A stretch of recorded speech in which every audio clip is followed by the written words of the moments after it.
Hey everybody, welcome to this episode of Mismatch. So today it's just me and you, and we are talking all things weddings and wedding season because I don't know about you, but I am in the thick of it. Literally, I think I'm becoming Katherine Heigl in 27 dresses. Well, that's over the span of, I'd say, my years of going to weddings. But this year specifically, I have 7 weddings. I'm 35. How I still have 7 weddings in 1 year, I don't know. But listen, I love love and I love going to weddings and I love celebrating the people that I love and the fact that they, of course, have found love. Now, just to be clear, I have been every role in a wedding that you could possibly imagine. And I just want to lay out on the line here that like all of this is an honor. Yes, we're discussing all the things, the good, the bad, the ugly, but also all of this is truly an honor. But to be clear, what makes me an expert in this is that I have been a bridesmaid, I have been a maid of honor, I have been a master of ceremonies, I have been an officiant, I have been a photographer, a content creation, I've like stepped in as like a fixer, I have stepped in as stitching up a dress, I have done hair and makeup at a wedding, and I've seen every kind of wedding from a backyard wedding to destination wedding to casual weddings to very luxurious weddings, and somewhere in between the champagne towers, bachelorette itineraries, appointments, meetings, celebrations. I ask myself and I find myself wondering, when did weddings become this? Like I said, don't get me wrong. I love love. I literally cry, I think, at every ceremony almost that I've ever been to. And I say yes and RSVP to these weddings because I genuinely love to celebrate the people that I love. But what I do believe is that there has been a major shift in wedding culture. And so today we're going to unpack some of that. One of the things I think we can't deny about weddings in 2026 are all the things that come with it and the expectations. And I think a lot of that actually has to do with social media. I mean, back in the day when my parents got married, all they had was a photographer and that's it. Today, you have, I literally, now I see at weddings, social media content creators alongside the videographers and photographers, which I don't blame PS because I feel like I would make the same investment because you want to look at the pictures and photos the next day and then be able to do, what you want with it and to create your own content and memories. And often when you have a professional photographer or videographer, you don't typically see that footage for months, or, maybe you get a snippet only like a few days later. So to be able to have that all on your phone, trust me, I get it, but it is just such like an added like expense and thought that again, like 10 years ago, never really existed. Then once you have the content, it's the expectation, okay, something needs to go viral. There needs to be a moment between the couple. There needs to be a moment between, whether it be like the bridesmaids or a dress reveal or a dress switch or some sort of transition. And I get it because I am that person. I totally am the girl that would do all of this. But it's just so funny to me that we put this extra like pressure on ourselves as if the bride doesn't have enough pressure to put on this massive event for for a group of people, no matter the size. You have to think of things like this, which I empathize with and can totally feel exhausting. I feel like a lot of people I don't want to say lower their expectations, but maybe just be a little easier on what those expectations are. Because going off of that, guests expect so much these days from seating arrangement. Everyone always has something to say about where they're sitting. If they're paired with their friends, I want it to be with my family. If they were paired with their family, I want it to be with my friends. How come there's not a head table? How come the table is long? I can't see everybody. Why do we have separate round tables? I want to have a discussion with the other person. It's just like, I think what I've learned again from hearing from both ends of the spectrum, from like the bride and groom side, but then also like the guest side, is that you are never going to please everyone. And everyone is always going to have something to say. But alongside the guest expectation with tables, there's entertainment or something like special or unique, whether that be a board I've seen this a lot lately, and I actually really love this trend that people are doing. Again, a ton of work for the bride and groom. And let's be honest, it's mostly the bride that probably does this, but a board of individual letters and messages. So I've been to a few weddings now. The first was actually my cousin.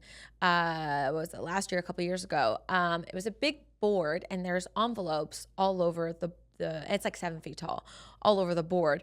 And on the envelopes, you have your name and your table number. And inside the envelope, there's a letter, and it's a personal letter from the bride and or groom saying, you know, a specific personal message that is, again, like individual for the person who is sitting there and at the wedding, which is so thoughtful, and it's so time consuming and so much work. But again, like that is something that's unique, that is like added work for the poor bride and groom. And I say bride. And all this to say is that planning a wedding really does feel like planning a production, which is why it stresses me the fuck out, because I do this for a living and I know how much work goes into it, and I've seen it all with all of my friends. And I don't think I've heard one bride say all of the process has been enjoyable the whole way through. Let's be honest, because it isn't, because planning often comes a lot of stress and pressure and the need to please everybody around you. And that's, I think, a part of it too. I think nowadays in 2026, people get married for their parents or for other people, not necessarily for like the couple themselves. And that's why it's so easy to get lost in all of these expectations. One of the things I use to determine a really great wedding to like a mediocre wedding are the speeches. Now, don't get me wrong. I have been to weddings where speeches last like 20 minutes and they're just ongoing. I mean, I'm pretty sure like my brother's wedding, there were some long ass speeches. I perhaps could have been one of them, honestly. But in saying that, like, that's where you get a sense of not only the individual, like the bride or the groom, but also them as a couple. And I think there's so much beauty in getting to see or hear about a couple through the eyes of the people that they love. And there's a really fine line between being super sentimental and like advice driven, and also being funny, but not too comical. And with the comedy, you don't want it to get like cross the line of offensive, because I've seen that happen as well. So I wonder, are people like vetting these speeches nowadays more so? Because I do know brides and grooms that have said you have 2 minutes or else you're literally being unplugged. Like that has been told before, because they know that people are not paying attention, and like you lose the crowd after a certain amount of time. Because let's be real, people don't have a long attention span anymore. And so if you continue to go on and on and on, everyone is checking out. One of the things I also would say in delivering all these speeches is that people need to eat the mic. I know I don't really need to do this right now, but often people start tuning out because the mic is so far and they can't hear. And then everyone's yelling, I can't hear. And well, that's like the worst nightmare of a wedding speech. So everybody who's doing one, make sure that you deliver your words with conviction.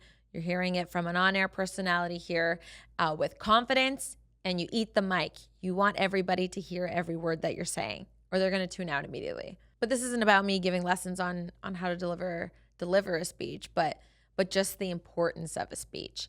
And so I also give advice to the bride and groom of think very carefully who you select to say a speech. Often it's the parents. And I always think it's funny when two parents go up and only one parent speaks. I've seen that a number of times as well, because I know there's like a comfortability of public speaking, but I think it's really cute to still go up as a couple.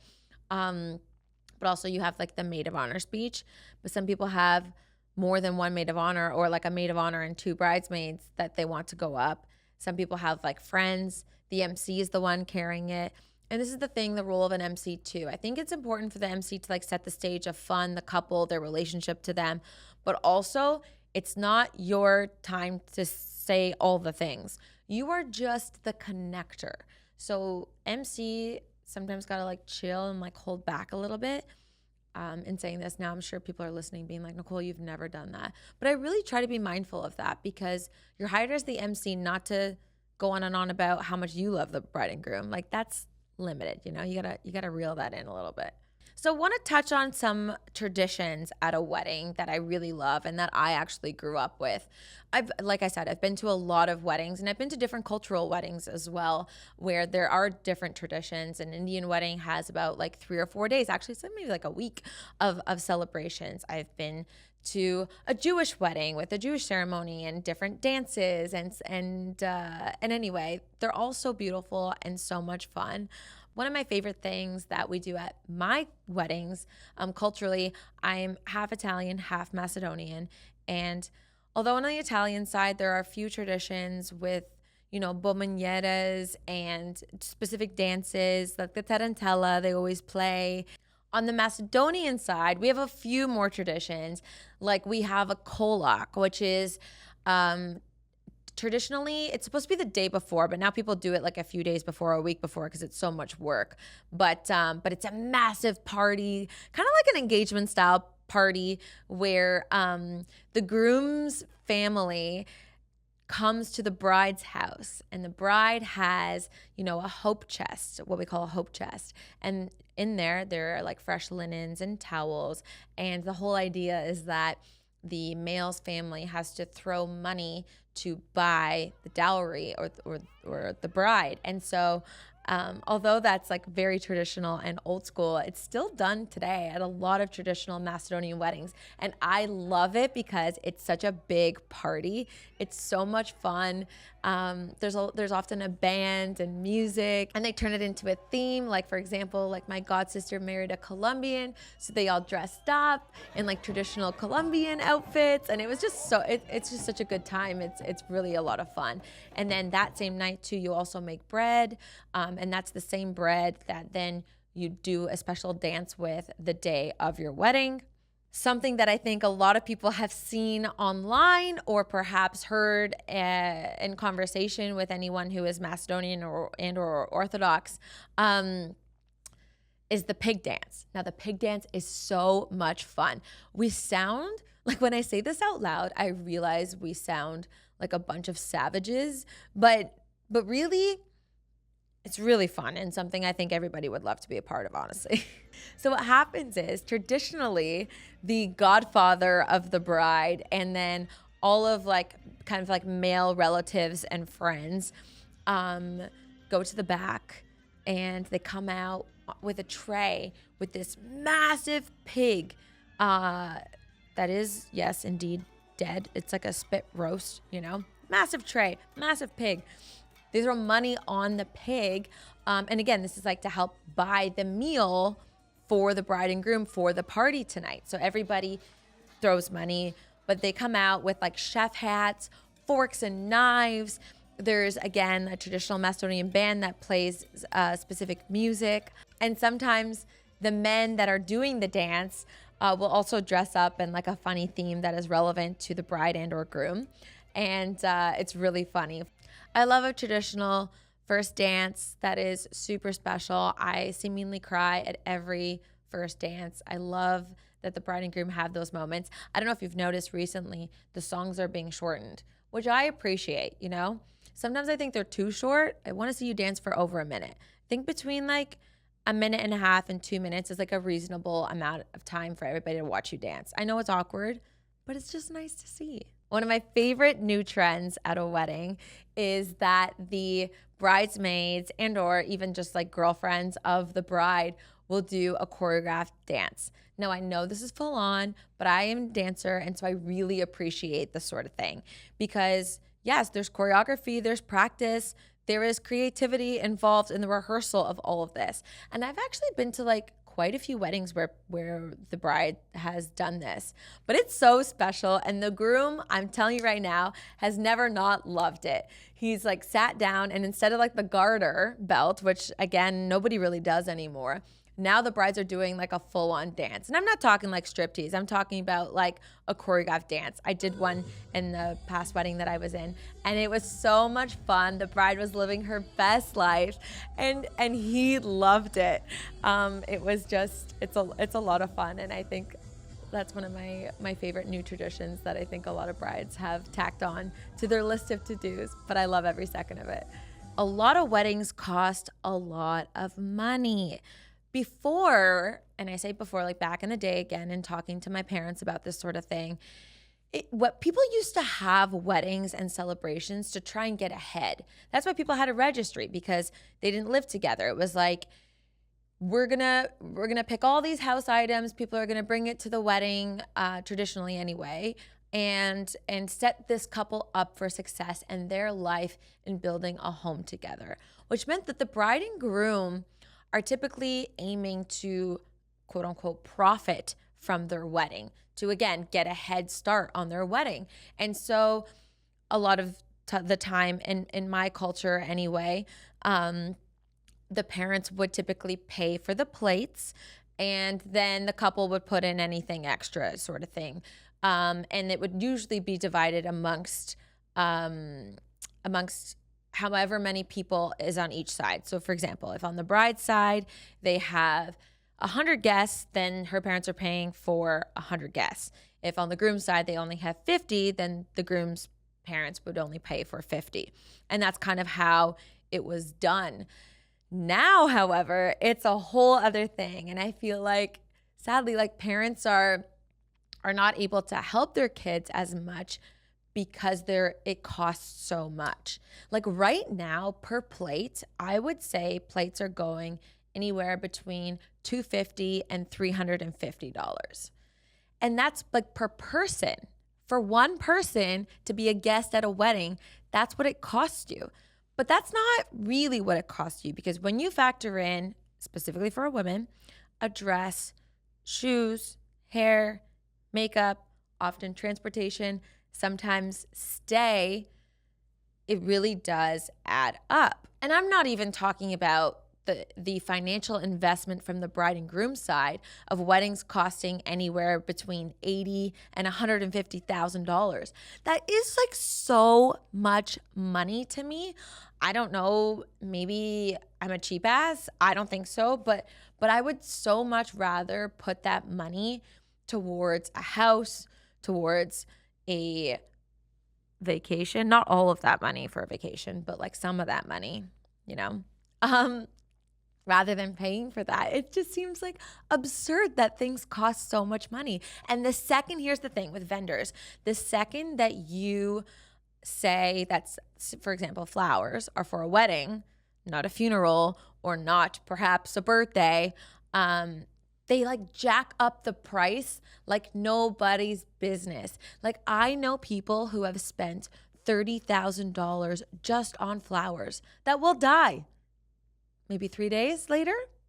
So the poor couple has all these like expectations to bring all this entertainment for their guests. And then the guests have all these expectations to show up to pay for what the couple paid for because it costs so much money. And I'm not even talking about the pre-wedding, which is like the engagement party, the bachelorette parties, the showers or the stags. All of those events leading up to it also cost a lot of money. Speaking of bachelorettes, I have been on a ton of them. When I say, like, I've been on bachelorettes where, like, I haven't even been in the wedding party, but I've gone for the trip. I think I've been to Vegas for bachelorettes at least 10 times, if not more. I'm going to say this.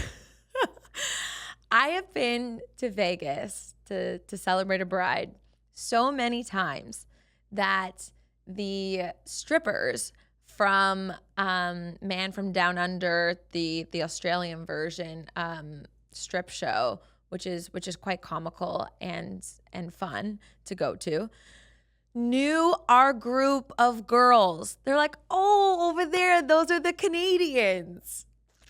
Yeah. Don't worry, we were good girls. We were all behaved.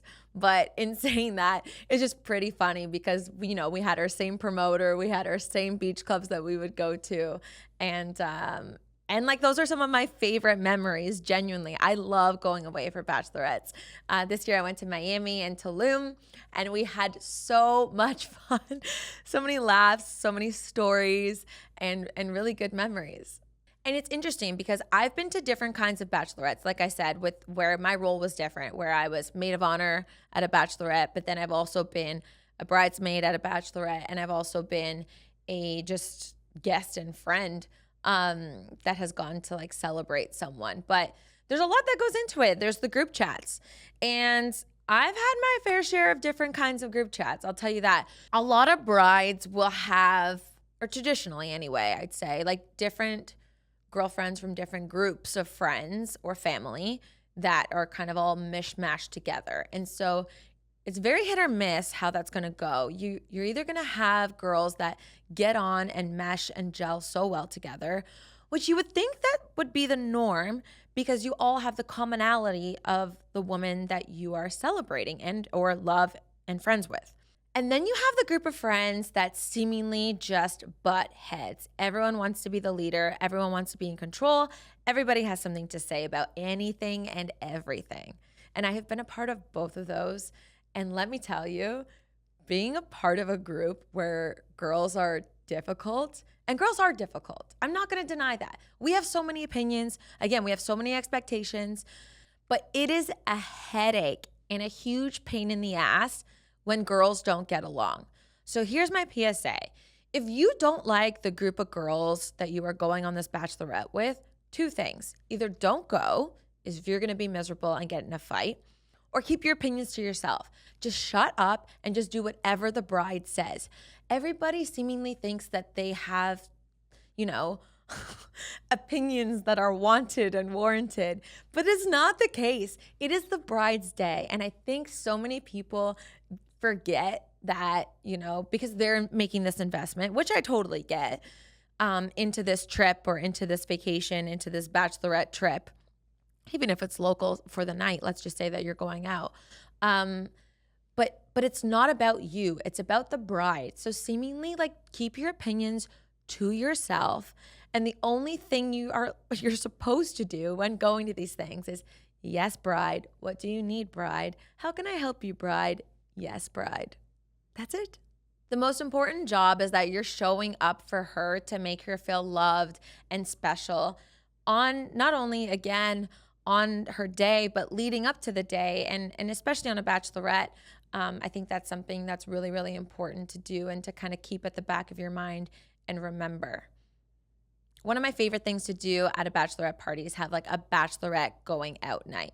So I don't know if any ladies have done this before, but we do like a little bit of a lingerie party. So this is really fun where every person who is attending the bachelorette will purchase a piece of lingerie or even like a gag gift. Like it could be funny. Some people have gotten like really like nonna panties or like, some like sex toy that's like super outrageous and like something that the bride would be terrified of.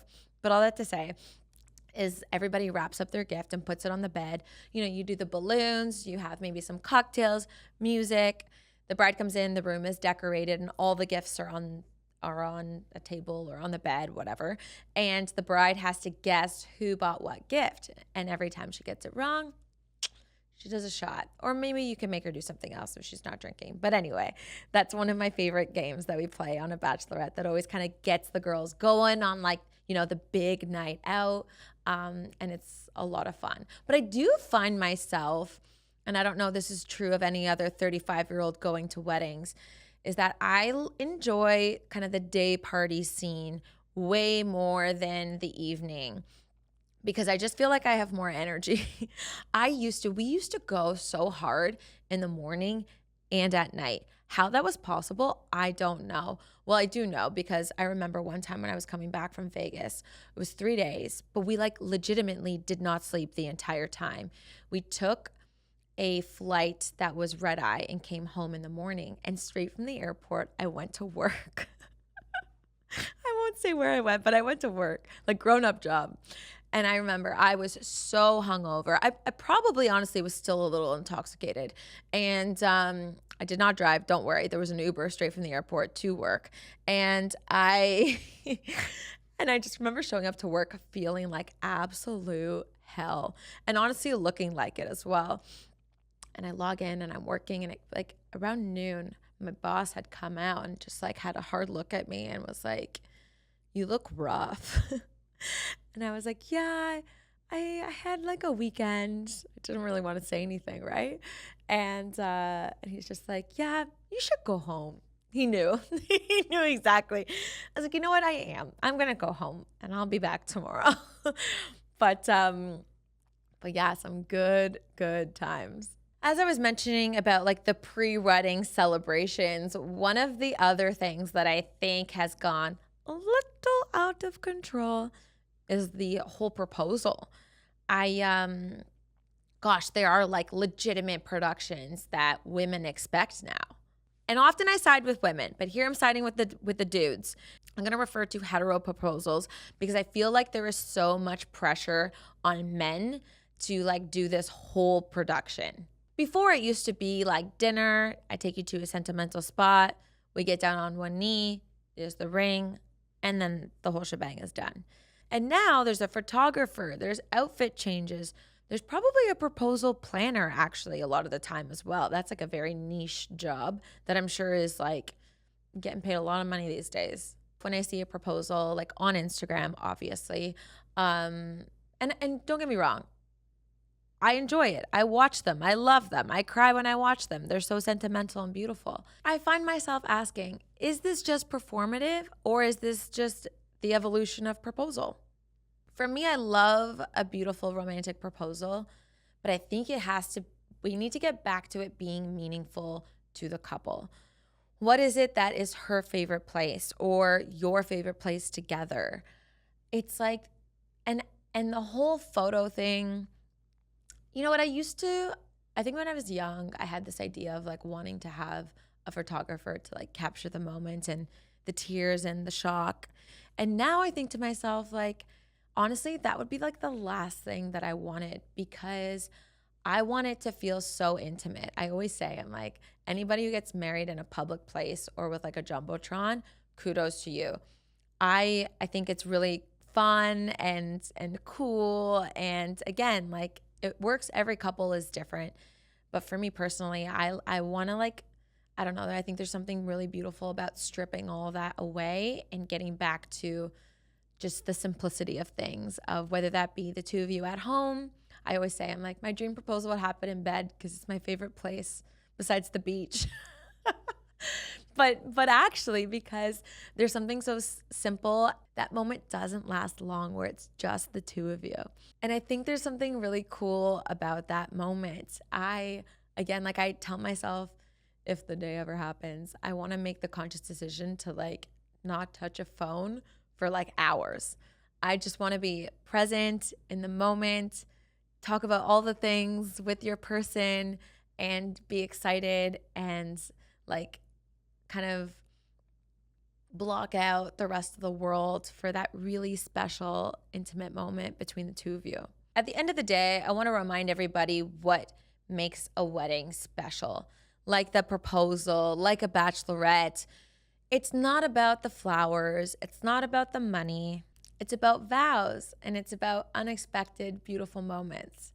Above all, it's about a couple who is genuinely so excited to say I do. So I have my next wedding in a couple weeks, which I'm very excited about, and I've had some more engagements this year. So it looks like the wedding train is continuing, folks. And all in all, if there's one thing that I realized, it's this. Whether I'm going to the wedding solo or with a boyfriend or a significant other, I always feel more hopeful for love at the end of a wedding. And I'm not going to lie, whenever I leave with that feeling, I often think to myself, maybe one day that'll be me.